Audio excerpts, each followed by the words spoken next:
दोस्तों लाजवाब रहा भारत बनाम इंग्लैंड के बीच में तीसरे टेस्ट मुकाबले का दूसरा दिन। कई गेंदबाजों ने अपनी गेंदबाजी से हाहाकार मचाया, तो बता दें आपको पूरी हाईलाइट। दोस्तों आप सभी को बता दें दूसरे दिन ये मुकाबला शानदार रहा। इंग्लैंड ने अपनी पहली इनिंग में पहले दिन 251 रन बनाए थे 4 विकेट खोकर, जहां जो रूट 99 रन पर थे और उन्होंने दिन की शुरुआत में अपना शतक पूरा किया। लेकिन उनके सामने स्टोक्स बुमराह की इस गेंद पर क्लीन बोल्ड हुए। दिन की शुरुआत में बुमराह ने विकेट निकाली, कप्तान स्टोक्स 44 रन बनाकर आउट हुए। फिर आए जेमी स्मिथ, इन्होंने कुछ अच्छे शॉट्स लगाए, इनका अच्छा साथ दे रहे थे जो रूट। लेकिन फिर बुमराह वापस आए और उन्होंने क्लीन बोल्ड कर दिया जो रूट को।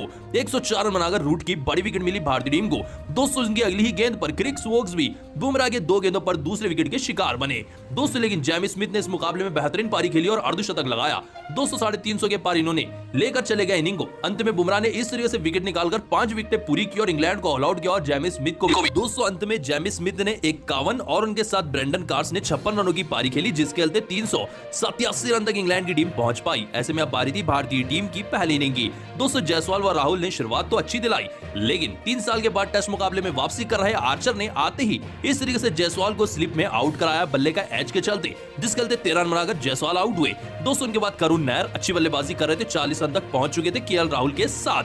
दोस्तों तभी इस तरीके से बाहर जाती हुई गेंद पर स्टोक्स की करुण नायर एज से बैठे और स्लिप में कैच आउट हुए। 40 रन बनाकर करुण नायर इस मुकाबले में आउट हुए। दोस्तों आप सभी को बता दें इस मुकाबले में केएल राहुल अच्छी पारी खेल रहे थे, उनका साथ देने आया शुभमन गिल। तभी वोक्स की इस गेंद पर शुभमन गिल इस तरीके से एज से बैठे और कैच आउट हुए। कप्तान शुभमन गिल 16 रन बनाकर आउट हुए, इंग्लैंड को बड़ी विकेट मिली। दोस्तों उनके बाद ऋषभ पंत आए, केएल राहुल उनका अच्छा साथ दे रहे थे और केएल राहुल ने दिन के अंत तक अर्धशतक लगाया और दिन यहीं पर समाप्त हुआ। 145 रन पर 3 विकेट गिर चुके हैं भारतीय टीम के। अभी भी 240 रनों से पीछे है भारतीय टीम इंग्लैंड से। लेकिन आपको क्या लगता है, क्या भारतीय टीम तीसरे दिन वापसी कर पाएगी? कौन बता। दोस्तों शुरू हो चुका है भारत बनाम इंग्लैंड के बीच में तीसरे टेस्ट मुकाबले का पहला दिन, तो बता दें आपको पूरी हाईलाइट। दोस्तों सीरीज 1 और 1 से बराबर हो चुकी है। मैच की शुरुआत सचिन तेंदुलकर ने बेल बजाकर की लॉर्ड्स के मैदान पर। 200 टॉस की अगर हम बात करें तो स्टोक्स ने टॉस को जीता और पहले बल्लेबाजी को चुना, जिसके चलते इंग्लैंड की टीम की तरफ से बेन डकेट सलामी बल्लेबाज बनकर आए। भारतीय टीम की गेंदबाजी की शुरुआत बुमराह ने की, दूसरे सलामी बल्लेबाज से जैक क्रॉली। दोनों के बीच में शुरुआत की अगर हम बात करें तो ड्रिंक्स तक तो बल्लेबाजी अच्छी चली, 34 रन तक कोई विकेट नहीं गिरी। दोस्तों तब जाकर आए नीतीश कुमार रेड्डी और रेड्डी की इस गेंद पर डकेट एज से बैठे चौका लगाने के चक्कर में और पंत ने कैच पकड़ ली। 23 रन बनाकर डकेट आउट हुए। 230 नंबर पर आए ओली पोप। दोस्तों उनके साथ बल्लेबाजी कर रहे थे जैक क्रॉली। तभी अगली ही ओवर की पहली गेंद पर नीतीश कुमार रेड्डी की एज से बैठे क्रॉली भी और कैच आउट हुए, जिसके चलते इस मुकाबले में जैक क्रॉली भी 18 रन बनाकर आउट हुए। दोस्तों आप सभी को बता दें उनके बाद आए तीसरे नंबर पर इंग्लैंड के मशहूर बल्लेबाज जो रूट और ओली पोप और रूट के बीच में साझेदारी हो ही रही थी। दोस्तों आप सभी को बता दें अच्छी बल्लेबाजी हो रही थी, तब जाकर पोप 20 सीरीज से आउट हुए। दोस्तों आप सभी को बता दें पोप आउट होने के बाद हैरी ब्रूक आए। दोस्तों हैरी ब्रूक का साथ जो रूट दे रहे थे, तब बुमराह की इस गेंद पर इनसाइड एज के चलते 11 रन बनाकर क्लीन बोल्ड हुए हैरी ब्रूक और 11 रन बनाकर आउट हुए। दोस्तों जो रूट ने अच्छी पारी खेली बुमराह के खिलाफ और अपना अर्धशतक लगाया। 210 रन पर 4 विकेट गिर चुके हैं इंग्लैंड की टीम के। भारतीय टीम की गेंदबाजी में 2 विकेट निकाले हैं नीतीश कुमार रेड्डी ने और बुमराह ने विकेट निकाली है। दोस्तों लेकिन आप इंग्लैंड की बल्लेबाजी और भारत की गेंदबाजी को 10 में से कितने नंबर देंगे, कमेंट में जरूर बताते हुए जाएं। साउथ अफ्रीका का यह बल्लेबाज लगभग 400 साल के इतिहास को तोड़ने से सिर्फ एक कदम दूर था, लेकिन फिर इस खुद बल्लेबाज ने कुछ ऐसा किया जिसे देखकर सब हैरान हुए। दोस्तों आज साउथ अफ्रीका बनाम जिम्बाब्वे के बीच में दूसरे टेस्ट मुकाबले का दूसरा दिन खेला गया था, जहां दूसरे दिन बल्लेबाजी थी साउथ अफ्रीका की। दोस्तों वैन मल्डर इस बल्लेबाज का नाम है जिनको कप्तान बनाया गया है, क्योंकि केशव महाराज इंजर्ड थे, जिसके चलते ही इस ऑलराउंडर बल्लेबाज को कप्तान बनाया गया। 200 पहली इनिंग में 170 रन बनाए थे जिम्बाब्वे ने और आज बारी थी साउथ अफ्रीका की पहले दिन की बल्लेबाजी की पहली इनिंग की। 200 पहले बल्लेबाजी करते शुरुआती 2 विकेट जाने के बाद इस पार्ट टाइम कप्तान व बल्लेबाज को आना पड़ा मैदान पर, जिनका नाम था वैन मल्डर। और वैन मल्डर ने इतनी ताबड़तोड़ बल्लेबाजी की जिसे देखकर सब हैरान हो गए। 203 शतक लगाए इस वैन मल्डर बल्लेबाज ने। 200-300 रनों का आंकड़ा पार किया और बढ़ रहे थे ब्रायन लारा के महा रिकॉर्ड की तरफ, जो कि 400 रन का था।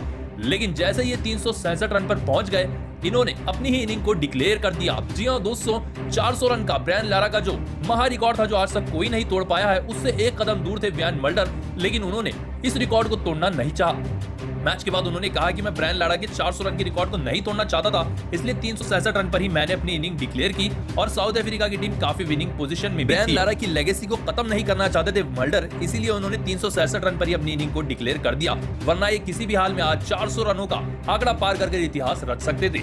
लेकिन दोस्तों आपको क्या लगता है, क्या वैन मल्डर को ब्रायन लारा का ये रिकॉर्ड तोड़ना चाहिए था या फिर नहीं? कमेंट में जरूर बताएं। साउथ अफ्रीका का यह बल्लेबाज लगभग 400 साल के इतिहास को तोड़ने से सिर्फ एक कदम दूर था, लेकिन फिर इस खुद बल्लेबाज ने कुछ ऐसा किया जिसे देखकर सब हैरान हुए।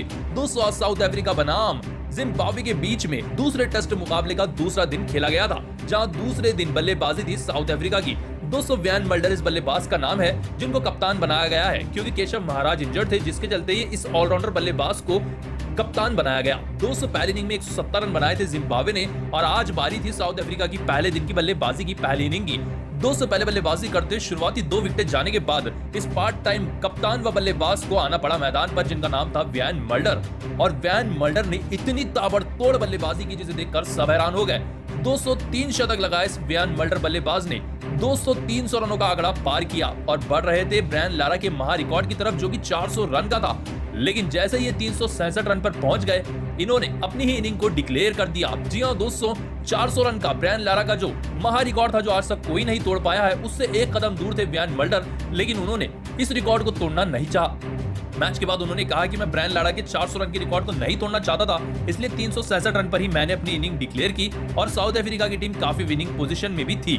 ब्रायन लारा की लेगेसी को खत्म नहीं करना चाहते थे मल्डर, इसीलिए उन्होंने 367 रन पर ही अपनी इनिंग को डिक्लेयर कर दिया, वरना ये किसी भी हाल में आज 400 रनों का आंकड़ा पार करके इतिहास रख सकते थे।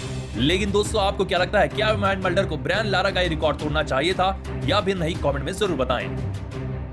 दोस्तों, इंग्लैंड की सरजमीन पर कप्तान शुभमन गिल और कोच गौतम गंभीर ने इंग्लैंड को हरा दिया है दूसरा टेस्ट मुकाबला, जिसके मुख्य कारण रहे आकाशदीप तेज तर्रार गेंदबाज। दोस्तों, आप सभी को बता दें, इंग्लैंड के खिलाफ इनकी गेंदबाजी घातक रही। इनकी गेंदबाजी को एक भी इंग्लैंड का बल्लेबाज पढ़ नहीं पाया और शतक तक नहीं लगा पाया। दोस्तों, आकाशदीप ने 6 विकेट लेकर इंग्लैंड को 5वें दिन ऑल आउट किया।